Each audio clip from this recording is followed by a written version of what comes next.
Bismillahirrahmanirrahim. Assalamualaikum warahmatullahi wabarakatuh. My name is Rahmawati from TBIA, and di sini saya akan mempresentasikan tentang speech age. Langsung saja. Introduction atau pengantar. Speech age theory taught foreshadowed by the Austrian philosopher Ludwig Wittgenstein's views about language game is usually attributed to the Oxford philosopher G.L. Austin. Teori speech age ini dipelopori oleh filsuf Australia yang bernama Ludwig dan Wittgenstein yang berpandangan tentang language game dan yang biasanya dikaitkan dengan Oxford yaitu dan filsuf Austin. The basic ideas which were formed by him in the late 19th and 30th were presentation his lecturer given at Oxford in 1952 for 254 and later in his lecturer at Harvard in 1955.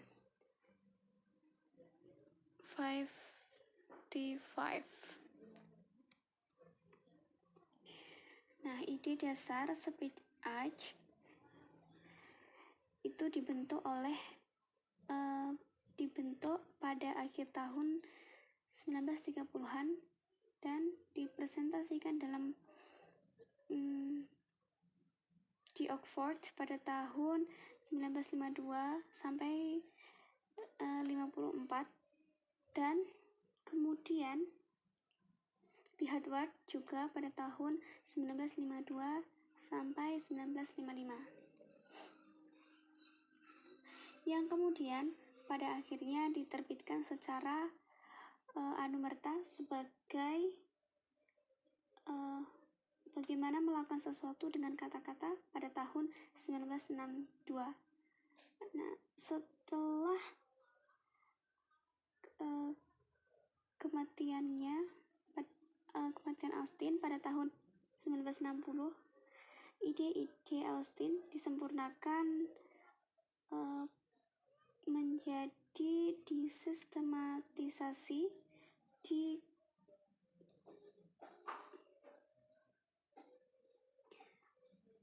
dikemukakan oleh murid Oxfordnya, yaitu filsuf Amerika John Shirley.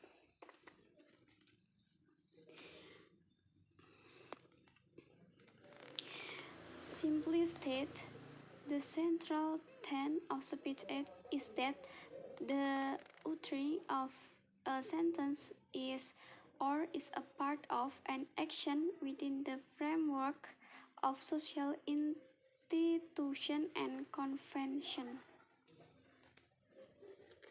Secara sederhananya, prinsip utama speech age adalah pengucapan kalimat yang merupakan bagian dari sesuatu tindakan dalam serangkai institusi sosial dan konvensi.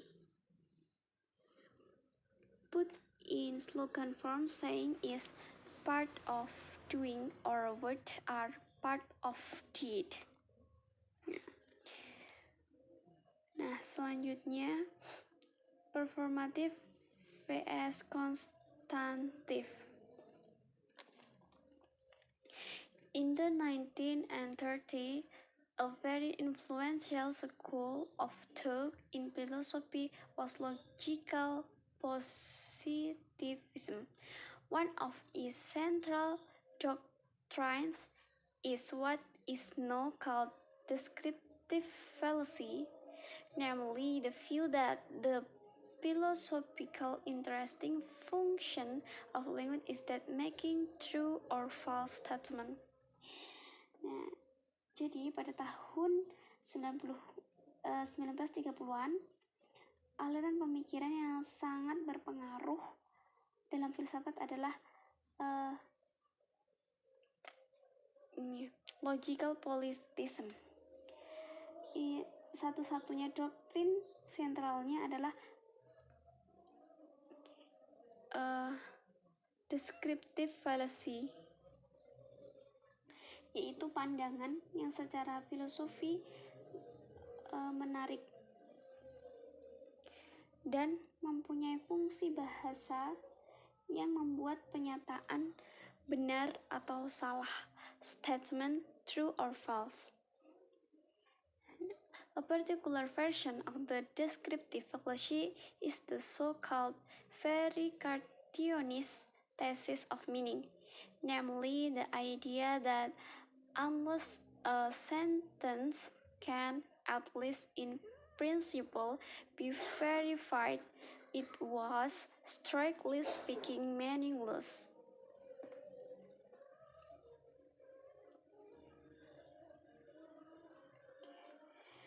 Nah, versi tertentu dari kekeliruan deskriptif atau descriptive fallacy adalah apa yang disebut verificationist thesis, atau makna yaitu gagasan bahwa unless a sentence can, itu setidaknya pada prinsipnya diverifikasi. Be verified it was strictly speaking meaningless. It was against this philosophical background that Austin set about developing his theory of speech age. Nah, berlawanan dengan gagasan Austin yang berlatar belakang filosofis yang ditetapkan untuk mengembangkan teorinya tentang speech age. Kemudian selanjutnya, dalam hal ini Austin made two important points. The first, he noted that some ordinary language sentences are not employed to make statements and hence cannot be said to be true or false. Austin membuat dua poin penting. Yang pertama, dia mencatat bahwa beberapa orang untuk membuat pernyataan dan karena dapat dikatakan benar atau salah. Nah, contohnya good morning, kemudian is he a vegetarian, put the car in the yard please. Nah, dan yang kedua, secondly and more importantly, Austin observed that there are ordinary language declarative sentences that resist a true conditional analysis in a similar fashion. The point of uttering such sentences is not just to say things, but also actively to do things. In other words, such utterance have both a descriptive and an effective aspect. Yang kedua ini, yang lebih penting, Austin telah mengamati bahwa ada kalimat deklaratif bahasa yang menolak analisis kondisional kebenaran dengan cara yang sama. Intinya, mengucapkannya seperti itu tidak hanya untuk mengatakan sesuatu tetapi juga aktif melakukan sesuatu. Di dalam kata lain, ujaran-ujaran tersebut memiliki baik deklaratif maupun aspek efektifnya.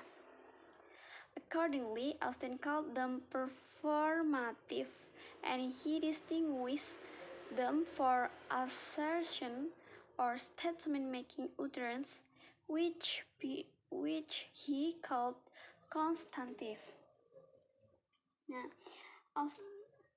Austin karena itu Austin mengatakan menyebutnya sebagai performatif dan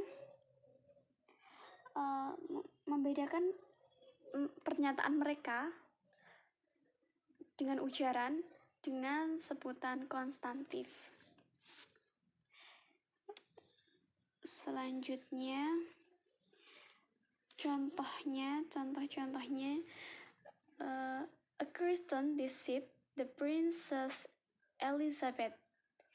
Yang kedua, I now pronounce you husband and wife. And the next, I sentence you to 10 years in prison. Kemudian, I promise to come to your talk tomorrow afternoon. Kemudian, I command you to surrender immediately. Dan yang terakhir, I apologize for being late. Pada contoh 5.2 ini juga terdapat beberapa contoh yang berbeda. Yang pertama, my daughter is called Elizabeth. The children are chasing squirrel in the park. Kemudian, Maurice Garin won the first Tour de France in 1903. Unlike those in tabel 52, the declarative sentence in 5.1 have two characteristics. They are not used intentionally to say anything, true or false, about state of affairs in the external world, and 2. Their use constitute part of action. Nah, berbeda dengan 5.2, kalimat deklaratif pada contoh 5.1 memiliki dua karakteristik. Yang pertama, mereka tidak digunakan dengan sengaja untuk mengatakan apapun benar atau salah tentang keadaan urusan di luar. Dan yang kedua, penggunaannya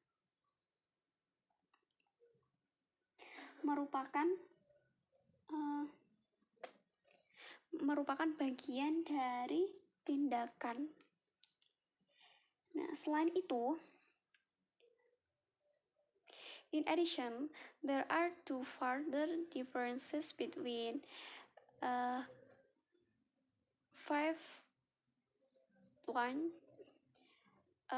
A to C and 5.1 D to F. The first is that while is part of a conventional or ritual behavior supported by institutional faith, 5.1 D for until F is not. Secondly, while the verb in 5.1a until C are in general essential element and cannot be omitted, it can in 5.1 D until F. For example, we can make promise without using the verb promise. Nah, selain itu ada dua perbedaan yang lebih lanjut antara tabel 51 A sampai C dan tabel 51 D sampai F. Yang pertama adalah sementara atau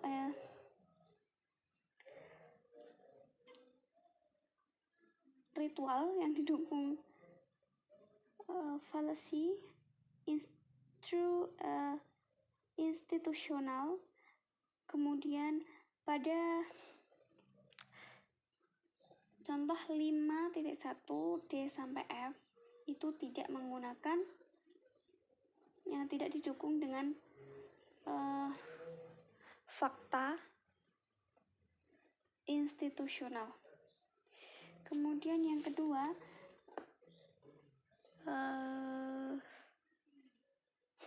while the verb,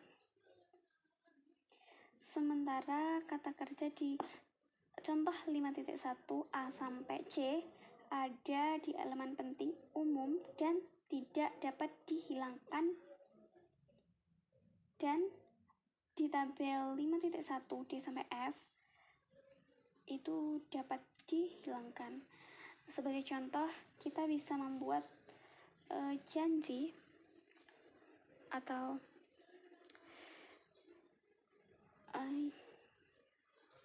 speech act dengan menggunakan kata kerja tanpa menggunakan kata kerja tersebut. Contohnya, I'll come to your talk tomorrow afternoon.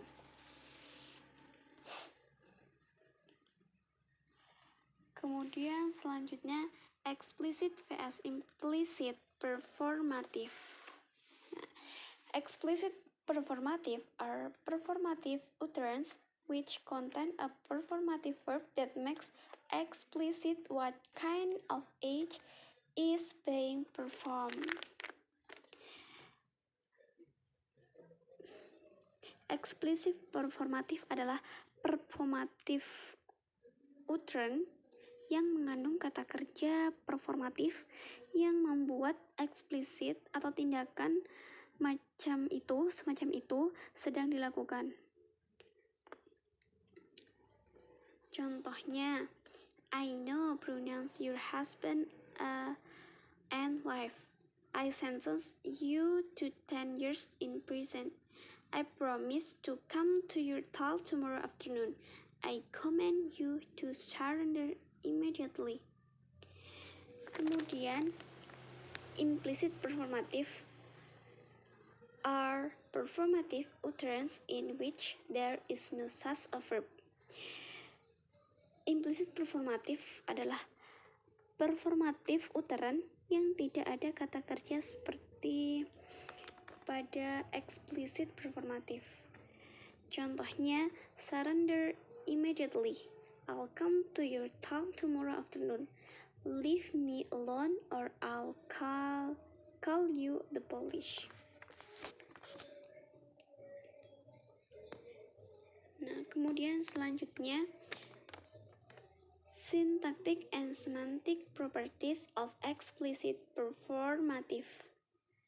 Austin also isolated a number of syntactic and semantic properties of explicit performative in English, of course, with some exception. Nah, Austin juga menganalisis sejumlah sifat sintaksis dan semantik dari explicit performatif dalam bahasa Inggris. Nah, tentu saja dengan beberapa pengecualian. Mereka adalah explicit performative contain a performative verb. Explicit performative mengandung kata kerja performatif. Kemudian, the performative nature of such a verb can be reinforced by adding the adverb be. Nah, sifat performatif dan dari kata kerja semacam itu dapat diperkuat dengan menambahkan kata keterangan dengan be. Kemudian, explicit performative occur in sentences with a first person singular subject of a verb in the simple present tense, indicative mood, and active voice. Kemudian, explicit performative occur in a sentence with a first person singular subject of a verb in the simple present tense, indicative mood, and active voice. For example, I heard you pronounce your husband and wife. Maaf, saya ulangi lagi. Ini eksplisif performatif ini ditunjukkan apabila dalam kalimat dengan orang pertama subjek tunggal dari kata kerja dalam simple present tense, indikatif mood, dan active voice. Selanjutnya, some exceptions. Ada beberapa pengecualian. Di sini contohnya, we suggest that you go to the embassy and apply for your visa in prison. And then you are hereby warned that legal action will be taken. And then passengers are hereby requested to wear a seat belt. Notice next that performative verb can also be used descriptively. In this use, they behave like non-performative verb. Perhatikan selanjutnya bahwa kata kerja performatif juga dapat digunakan secara deskriptif. Dalam penggunaan ini, mereka berperilaku seperti kata kerja non-performatif. Contohnya, I baptized John baby last Sunday. You are always promising to do housework, but you never do it. Selanjutnya, it is the head of department who authorized John to work in our lab. Okay. Selanjutnya, the performative hypothesis. In order to account for implicit performative, an analysis known as the performative hypothesis was put forward in 1970. Nah, untuk menjelaskan implicit performatif, analisis yang dikenal dengan performatif dapat dikenal atau biasa disebut dengan performative hypothesis yang diajukan pada tahun 1970-an. The basic idea of the hypothesis is the underlying every sentence there is hidden metric performative clause of the verb given it. Ide dasar hipotesis adalah yang mendasari setiap kalimat terdapat adalah hidden metric performative clause dari bentuk yang diberikan dalam contoh ini. I hereby VP you that as, where VP is a performative verb and S is a complement clause. The performative verb, which is in indicative mood, active voice, and simple present tense, will always make it explicit. What is explicit? So the metric performative clause can be deleted without meaning being changed. Di mana VP ini adalah verba performatif dan S-nya sebagai klausa pelengkap. Kata kerja performatif dalam indikatif mood, active voice, dan simple present tense akan selalu membuat eksplisit apa yang tersirat, meskipun klausa performatif metrik dapat dihapus tanpa merubah artinya.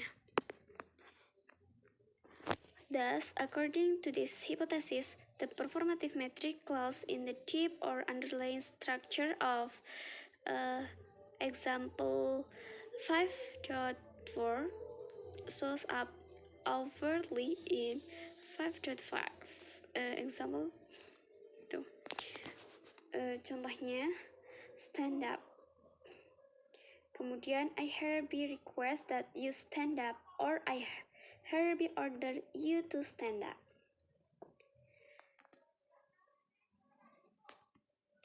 Selanjutnya, ada problem with the performative hypothesis. There are many cases of implicit performative which do not have an explicit performative version, even though the relevant verb can be used in a descriptive ways. For example, you are a stupid cow. Herbie insult you that you are a stupid cow. And then John insulted Mary by saying that she was a stupid cow. Secara intuitif, pada contoh 5.6 paling alami ditafsirkan sebagai penghinaan, tetapi bertentangan dengan prediksi hipotesis performatif. Tampaknya tidak memiliki eksplisit ekuivalen. Di sisi lain, seperti pada contoh 5.6 pada bagian C menunjukkan penghinaan kata kerja yang dapat digunakan secara deskriptif tanpa masalah.